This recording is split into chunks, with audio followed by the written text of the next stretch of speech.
மக்களே எல்லாரும் எப்படி இருக்கீங்க? Hope everyone is fine. இந்த வீடியோல நம்ம எதை பத்தி பார்க்க போறோம் அப்படின்னு கேட்டீங்கன்னா, இப்ப சமீபமா ஒரு டெத் பெனால்டி வந்து குடுத்தாங்க இல்லையா? கேரளால வந்து ஒரு மர்டர் கேஸ். அதை பத்தி தான் பார்க்க போறோம். கிரீஷ்மா அண்ட் சரண் ராஜ் இவங்களுடைய சம்பந்தமான அந்த வழக்கு தான். அந்த இதுல வந்து தீர்ப்பு வழங்கியிருக்காங்க. இந்த மாதிரி வந்து அந்த பொண்ணுக்கு வந்துட்டு தூக்கு தண்டனை அப்படின்னு சொல்லியிருக்காங்க. அதோடைய என்ன மாதிரி நடந்தது அப்படிங்கறத பத்தி, நடந்தது என்ன அப்படிங்கறத பத்தி தான் இந்த வந்து பார்க்க. கிருஷ்ணாங்கிற ஒரு பொண்ணு, அவங்க பிஜி லிட்ரேச்சர் படிக்கிறாங்க. கன்னியாகுமரியை சேர்ந்தவங்க. அவங்க வந்து கேரளாவை சேர்ந்த சரண்ராஜ் அப்படிங்கிற பையனை லவ் பண்றாங்க. 2 பேருக்கும் வந்துட்டு லவ் இருக்கு. லவ் எப்படி இருக்கு அப்படின்னு கேட்டீங்கன்னா, ரொம்ப இன்டெப்தா இருக்கு வச்சுக்கோங்களேன். ரொம்ப இன்டிமேட்டா இருக்கு. அப்படி இருக்கிறப்ப வந்து அந்த பொண்ணுக்கு வந்து ஒரு அலைன்ஸ் பாக்குறாங்க. அலைன்ஸ் பாக்குறப்ப அந்த பையன் வந்து ரொம்ப பெரிய இடத்து பையன். மிலிட்ரி அந்த மாதிரி ஒர்க்ல இருக்காங்க. அப்ப வந்து இவங்க 2 பேருடைய லவ் வந்து அவங்க அம்மா, மாமா இவங்க எல்லாருக்குமே தெரியுது. தெரிய வரப்ப வந்துட்டு இத வந்து அவங்க வந்து எப்படி வந்து இது பண்றது, நல்ல பெரிய இடமா இருக்கு மாப்பிள்ளை வீடு. சோ நம்ம வந்து இவங்க லவ் பிரிக்கணும் அப்படின்னு சொல்லிட்டு அந்த பொண்ணையும் வந்து அந்த பொண்ணுக்கும் வந்துட்டு என்ன தோணுது அப்படின்னா, நம்ம வந்து ஒரு நல்ல இடத்துல கல்யாணம் பண்ணிட்டு போகணும். நம்ம ஃபியூச்சர் லைஃப் வந்து இந்த பையன் வந்து ஏதாச்சும் பண்ணிடுவானோ, ஒருவேளை வந்து இவன் வந்து நம்மள வந்து த்ரெட்டன் பண்ணுவான், மிரட்டுறதுக்கான வாய்ப்புகள்லாம் இருக்கு. நம்மளோட போட்டோஸ் அவர்கிட்ட இருக்கு. அதுக்கப்புறம் வந்து நம்ம ரொம்ப இன்டிமேட்டா எடுத்த இதெல்லாம் ரொம்ப ரிலேஷன்ஷிப், அவங்க ரொம்ப இன்டிமேட்டா ரிலேஷன்ஷிப்ல இருந்திருக்காங்க. அதெல்லாம் வந்து நம்மள வந்து மிரட்டுவானோ, நம்ம வாழ்க்கைக்கு ஃபியூச்சர் லைஃப் வந்துட்டு ஸ்பாயில் ஆயிடும் அப்படின்னு சொல்லிட்டு அந்த பொண்ணுக்கு வந்து ஒரு ஒரு விதமான பயம் வருது. சரிங்களா? இது இல்லாம ஒரு ஜோசியம் பார்த்திருக்காங்க அந்த பொண்ணுக்கு கல்யாணம் பண்ண பாக்குறப்போ. அப்ப வந்து அந்த ஜோசியக்காரர் வந்து சொல்லிருக்காரு, இந்த மாதிரி வந்துட்டு உங்க பொண்ணுக்கு வந்து 2வது வாழ்க்கை தான் நல்லா இருக்கும், முதல் வாழ்க்கை வந்து ரொம்ப நல்லா இருக்காது அப்படின்னு சொல்லிட்டு அவங்க சொல்லியிருக்காங்க. இதெல்லாம் ஒரு பக்கம் இருக்கிறப்ப அந்த பொண்ணு வந்து நம்ம ஃபியூச்சர் லைஃப் பாதிக்கப்படக்கூடாது அப்படின்னு சொல்றதுக்காக என்ன அப்படின்னு நினைச்சிட்டு என்ன பண்றாங்க அப்படின்னா, அந்த லவ்வர் இருக்காங்க இல்லையா சரண்ராஜ், அவரை வந்து வீட்டுக்கு வர சொல்லி ஒரு கஷாயத்துல வந்து கஷாயம் கொடுத்து அதுல வந்து பூச்சிக்கொல்லி வீரியமிக்க பூச்சிக்கொல்லி மருந்தை வந்து எடுத்து அதுல கலந்து கொடுத்துட்றாங்க. அதோடைய கசப்புத்தன்மை தெரியாம இருக்கணுன்றதுக்காக ஜூஸையும் அதுல ஊற்றி மிக்ஸ் பண்ணி அவங்க வந்து கொடுத்துட்றாங்க. கொடுத்துட்டு போகணும்னா அந்த பையன் வந்துட்டு அதே டைம்ல வந்துட்டு அவங்க அம்மாவுக்கு வந்து ஒரு வாய்ஸ் ரெக்கார்ட் போடுறோம். அந்த பொண்ணோட வீட்டுல இருந்து வந்துட்டு இருக்கப்ப, அம்மா நீங்க இருக்கிற மாதிரியே வந்து ஒரு கஷாயம் வந்துட்டு இங்க கிருஷ்ணா வீட்டுல சாப்பிட்டேன். அது வந்து ரொம்ப எனக்கு வயிறு வலிக்குது அப்படின்னு சொல்லிட்டு ரொம்ப அந்த பையன் வந்து ரொம்ப கிட்டத்தட்ட 11 நாள் வந்து ஹாஸ்பிட்டல் இருந்திருக்காங்க. அப்படி இருக்கிறப்ப பாத்தீங்கன்னா அந்த 11 நாளும் அந்த பையனுடைய உடல் உறுப்புகள் எல்லாமே வந்து ரொம்ப அழுகி ஒரு மாதிரி இருக்கும். அவ்வளவு பிரச்சனைகள், அவ்வளவு வேதனைகள் வந்து அந்த பையன் வந்து அனுபவிச்சிருக்காரு. அந்த 11 டேஸ் வந்துட்டு மரணம்ங்கிறது வந்து உடனே வந்துட்டா கூட பரவாயில்ல. ஆனா மரணம் வந்துட்டு ஒவ்வொரு உறுப்புகளையும் வந்து ஸ்பாயில் பண்ணி அதுக்கப்புறமா அந்த பையன் எவ்வளவு வலி வேதனைகள் அப்படிலாம் அனுபவிச்சிருப்பான் அந்த பையன். காதலுக்காக ஒரு காதல், அந்த காதல் வந்துட்டு போகம், இதனால எப்படி ஒரு மரணம் வந்து இன்னும் கொடூரமான மரணம் வந்து எங்களுடைய அநீதி இது. ரொம்ப இதெல்லாம் கேக்குறப்ப வந்து ரொம்ப மனசு ரொம்ப கஷ்டமா இருக்கு. இத வந்து கேக்குறப்ப இப்படிலாம் கூட நடக்குமா இந்த சொசைட்டில, உலகத்துல அப்படின்னு சொல்லிட்டு நமக்குலாம் ரொம்ப பயமா இருக்கு. ஈவன் வந்து 22 வயசு பெண் இப்படி எல்லாம் பண்ணிருக்காங்க. எந்த இடத்துல அவங்களுக்கு இவ்வளவு தைரியம் வருதுன்னே தெரியல. அப்ப வந்து அந்த பையன் வந்து போயிருந்தாரு. போய் ஹாஸ்பிட்டல் வந்து அட்மிட் ஆயிட்டாங்க. அட்மிட் ஆனா என்ன ரீசனே யாராலையும் கண்டுபிடிக்க. அப்ப லாஸ்ட் டைம் வந்துட்டு அவர் வந்து சாக போற டைம்ல வந்துட்டு அவங்க அப்பா கிட்ட வந்து சொல்றாரு, இந்த மாதிரி வந்து நான் வந்து பீஷ்மா வீட்டுக்கு தான்ப்பா லாஸ்டா போனேன். அவங்க வந்து அங்க வந்து எனக்கு ஒரு கஷாயம் குடிச்சு அப்படின்னு சொல்லிட்டு சொல்றாரு. அதுக்கப்புறம் அவர் வந்து இறந்து போயிடாரு. இவங்க அப்பா என்ன பண்றாரு, இதை வந்து ஒரு கம்ப்ளைண்டா வந்து கொண்டு போய் கொடுக்குறாரு. இந்த மாதிரி என் பையன் வந்து இறந்ததுல இருக்கு சந்தேகம் இருக்கு, இதை வந்து நீங்க விசாரிக்கணும் அப்படின்னு சொல்லிட்டு கம்ப்ளைண்ட் கொடுக்குறாரு போலீஸ் ஸ்டேஷன்ல. போலீஸ் என்ன பண்றாங்கன்னா, அதுக்கப்புறம் அந்த பையன் வந்து ஒரு வாய்ஸ் ரெக்கார்ட் அனுப்புனாங்க இல்லையா அவங்க அம்மாவுக்கு, அதையும் வச்சு அவங்க போனை வந்து இது பண்றப்ப இந்த பொண்ணும் வந்து ரொம்ப இன்டிமேட்டா இருக்குது. அதுக்கப்புறம் அவங்க அம்மாவுக்கு அனுப்பின வாய்ஸ் ரெக்கார்ட் எல்லாமே இது பண்ணி கிருஷ்ணா வந்து அவங்க வந்து விசாரணைக்காக கூப்பிடுறாங்க. விசாரணையில என்ன தெரிய வருதுன்னா, அவங்க அம்மா, அதுக்கப்புறம் வந்துட்டு அவங்க மாமா, இவங்க எல்லாரும் பிளான் பண்ணி தான் இந்த மாடல் வந்து பண்ணியிருக்காங்க அப்படின்னு தெரியும். இதுல என்னன்னா இந்த பொண்ணுக்கு வந்துட்டு அதுக்கப்புறம் விசாரிக்க வந்து கோர்ட்டுக்கு போறாங்க இல்லையா? இது ரொம்ப ஒரு அக்டோபர்ல இருந்து நடந்துட்டே இருக்கு இந்த விஷயம். அப்ப வந்து அந்த பொண்ணு வந்துட்டு கோர்ட்ல வந்துட்டு அவங்களுக்கு வந்து ஜட்ஜ்மெண்ட் வர டைம் பீரியட்ல வந்து அவங்க என்ன பண்றாங்க அப்படின்னா, ஜட்ஜ் கிட்ட வந்து ஒரு பேப்பர்ல வந்து எழுதி கொடுக்குறாங்க. இந்த மாதிரி பிஜி லிட்ரேச்சர் படிச்சிருக்கேன், நான் ஒரு கோல்டு மெடலிஸ்ட், நான் வந்து எங்க வீட்டுக்கு ஒரே ஒரு பெண், அதனால வந்து நீங்க வந்து என்னுடைய தண்டனையை வந்து கொஞ்சம் வந்து கம்மி பண்ணிக்கோங்க, அதுல வந்து ஒரு ரிலாக்ஸேஷன் பண்ணுங்க என்னுடைய தண்டனையில அப்படின்னு சொல்லிட்டு அந்த பொண்ணு வந்து எழுதி ஜட்ஜிட்ட கொடுக்குறாங்க. பாருங்க எப்படி ஒரு ஆட்டிடியூட் பாத்தீங்களா. எப்போதுமே வந்து ஒரு குற்றம் செய்யறப்ப வந்து குற்றவாளி வந்து குற்றம் நிரூபிக்கப்படுகிற வரை வந்து அவங்க வந்து இன்னோசென்ட் அப்படின்னு தான் வந்து கன்சிடர் பண்ணுவாங்களாங்க லால. எனக்கு பத்தி ரொம்ப லா தெரியாது, நான் சொல்றேன் வார்த்தை வச்சு நான் சொல்றேன்.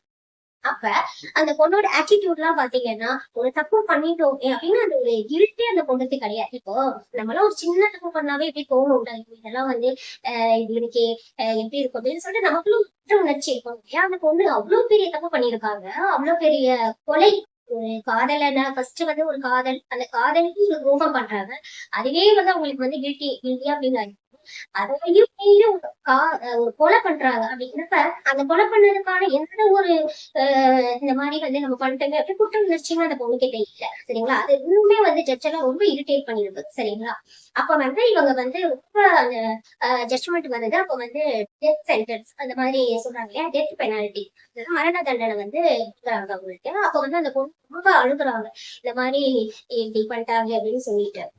இப்போ இதுல என்னன்னா அந்த பையனுடைய லவ்வோட இது பாருங்க, அந்த பையன் கடைசி வரைக்கும் வந்துட்டு நம்மளுடைய லவ்வர் தான் அந்த கஷாயம் கொடுத்தாங்கன்னு அந்த பையன் சொல்லவே இல்லை. ஈவன் வந்து 11 days வந்து அந்த பையன் ஹாஸ்பிட்டல்ல அட்மிட் ஆயிருக்காரு, அப்ப கூட வந்து அவர் வந்து சொல்லவே இல்லை. அப்புறம் வந்துட்டு சரி ஏன்னா ஒரு வேளை நம்ம பொழைச்சு வந்ததுக்கு அப்புறம் அவங்களோட லைஃப் ரன் பண்ணலாம், கிருஷ்ணாவோட பண்றப்ப அந்த பொண்ணுக்கு தப்பான பேர் வந்தோம் அப்படின்னு சொல்லிட்டு அந்த பையன் வந்து நினைச்சு அந்த மாதிரி பண்ணியிருக்காரு. இவ்வளவு நல்ல பையனா இருக்காங்க இந்த காலத்துல, ரொம்ப ஹேட்ஸ் ஆஃப் யூ.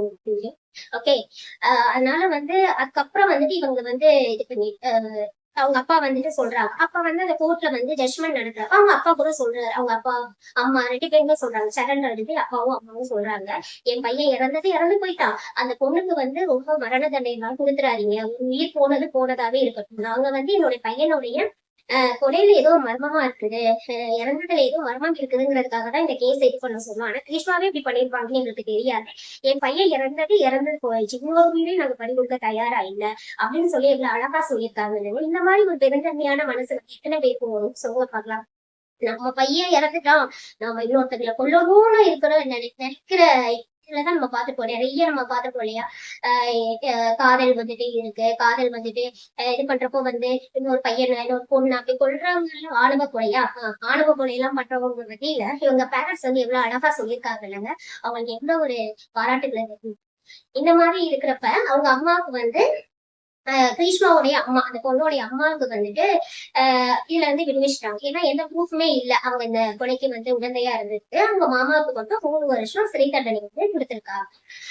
இதுல என்ன மாரல் எல்லாருக்கும் தெரியுது அப்படின்னு பாருங்களேன். இப்போ ஒரு காதலா இருக்கட்டும், ஒரு காதல் பண்றீங்க அப்படின்னா அந்த காதல்ல வந்து ஓரளவா, அதாவது ஓரளவு ரொம்பவே வந்து உங்களுடைய 100% ஜெனியூனா இருக்கணும். அப்படி வந்து ஒரு வேலை வந்து உங்களுக்கு வந்து ஒரு காதல் பண்றீங்கன்னா எல்லாரும் ஏன் ஓவரா இன்டிமேட்டா பழகுறீங்க, எல்லாருக்கிட்டையும் உங்களை த்ரெட்டன் பண்றதுக்கான வாய்ப்புகளை நீங்களே கொடுக்குறீங்க. சரிங்களா, இப்போ அப்படியே உங்களுக்கு ஒரு ஃபியூச்சர்ல அது பிரேக்கப் பண்ணிட்டு போகணும்னா பிரேக்கப் பண்ணிட்டு போறீங்கன்னா அந்த பையன்கிட்ட வந்து எடுத்து சொல்லலாம், இப்படிதான் நிசங்களா ஒருத்தங்க ஒரு பொண்ணு வந்து உங்களை பிரேக்கப் பண்ணிட்டு போறாங்க அப்படின்னா அவங்கள நீங்க வந்து போய் தாண்டி கொடுக்கணும்னு அவசியமே கிடையாது.